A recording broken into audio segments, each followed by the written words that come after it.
Hello and welcome to another build. Today I'm going to show you how I built this kitchen helper stool for toddlers. My 1.5, 2-year-old loves this thing and I know your kids will love it too. So let's get into the build.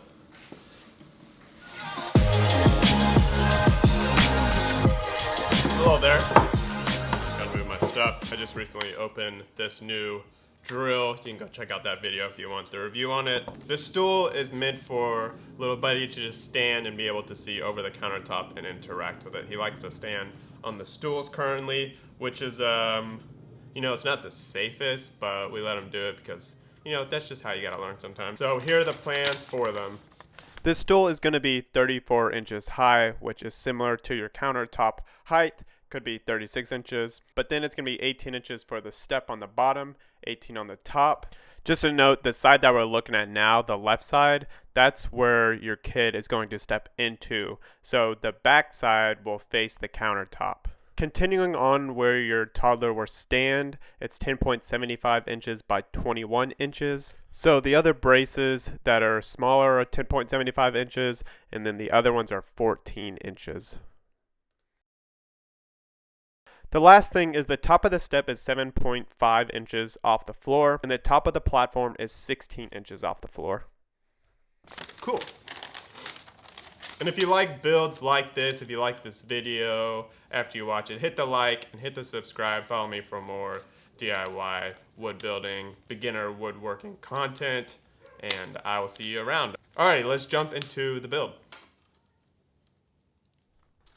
Now we cut all of our wood. I'm using standard 2x4s from the local hardware store, aka Home Depot. I'm using a triangle and a circular saw. There's not too many materials that you need for this project besides the wood and screws, and then paint and stain if you want to do that as well.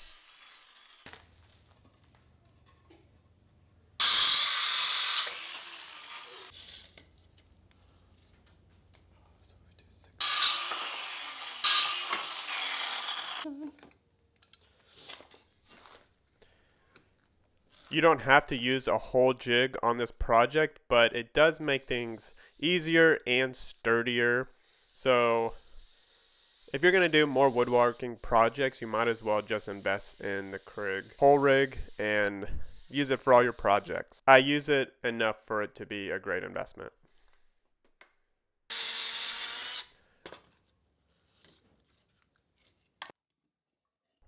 Now it's assembly time. The best way I found to do this was to put it on a solid surface and then start putting in the supports on the top together, and then I flipped it over and then put the other legs into it. This was kind of a pain in the butt, so if you have a better idea, let me know. And now we do the middle braces. These have two main goals. One, to make the thing sturdy, and then two, to add in rails for the toddler so they don't fall out of it. Now I did mine 22 inches off the ground. You can kind of do it where you want. So I've had some problems with connecting these pieces. My only tip is to use the correct wood. Mine was old wood from scrap wood that had already broken, and I tried to reuse it, but that didn't work, so I got some harder wood that was also scrap wood, but just better wood. So use better wood, and you won't have the problems like I did. Alrighty, let's continue that build. Now it's time to install the step. And if you saw the photo in the dimensions where I was explaining the dimensions, the step is on two of the legs. Now if you see other kitchen helper stands like this, the step usually sticks out. But my platform gets cut off before it reaches the end of the legs. So there's enough room to step on the step and then up to the platform. Otherwise, the step would be under the platform. If you have any questions about that, let me know in the comments. But continuing on, we're installing two other 2x4 little blocks. So this platform will sit on these 2x4 blocks. Now I did install two other blocks on the other legs so that there's 4 blocks where this platform will sit, and it's super sturdy and works really great.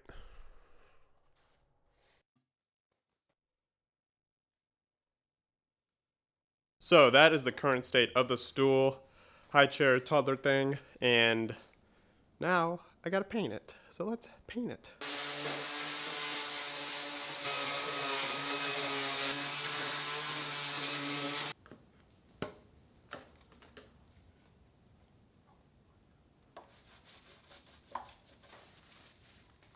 So painting took a little bit longer than I expected. There's just a lot of, crevices. So grab that paintbrush and get the crevices. And I also changed my shirt because I got stuff on my other shirt, which is classic. Make sure you change your clothes before you paint. Alrighty, now I'm doing something special, staining part of it. So let's stain it with some walnut. So before you stain anything, make sure you get some gloves. You don't want to use this stuff without gloves. It will stick to you forever. Now the first piece of wood here I'm staining is an oak piece of wood, so staining it with this walnut gel works great. And then I will stain the plywood. Now gel stain is probably one of the best stains for plywood, but do a little research into staining plywood because sometimes the results are not satisfactory. And then I'm going to spray it with a little polyurethane to make it smooth and so my kid isn't scratching up his feet. And with that, we come to the final product shots. So let's roll that film.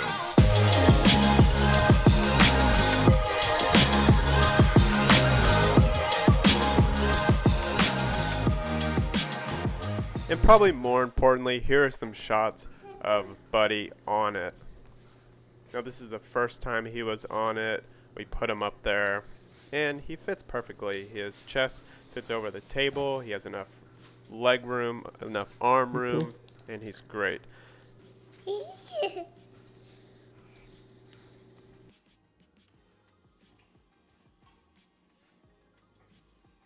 One thing I didn't take into account is that he actually loves to use this thing as a climbing gym.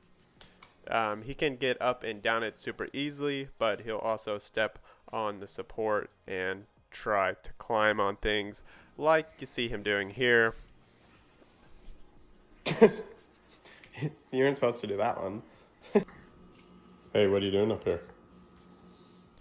Just be aware that you need to build this sturdy, so add more wood, drill it into your table, whatever it might be to keep your kids safe. We haven't had a problem with it tipping over or anything, but if our kid was bigger, I'd imagine that could happen. If you have any questions, let me know in the comments and I'll get back to you as soon as I can. And once again, thank you all for watching and stopping by. Check out some of my other builds if you're interested and hit that subscribe as well. And I'll see you around. Alrighty, see you in the next build.